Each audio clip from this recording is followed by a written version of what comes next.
Hello guys and welcome back to MS Tech Tutorials, and in today's video I'm going to be showing you guys how you can fix the Epic Games error code MD-DL.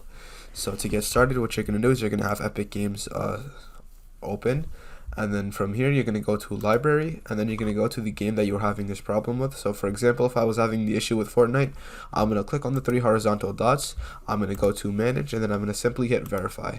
Now once the game is done verifying, I'm going to try to open up the game, and if I still have the error code, the second method I can do is simply just delete the game and then reinstall it with the latest update.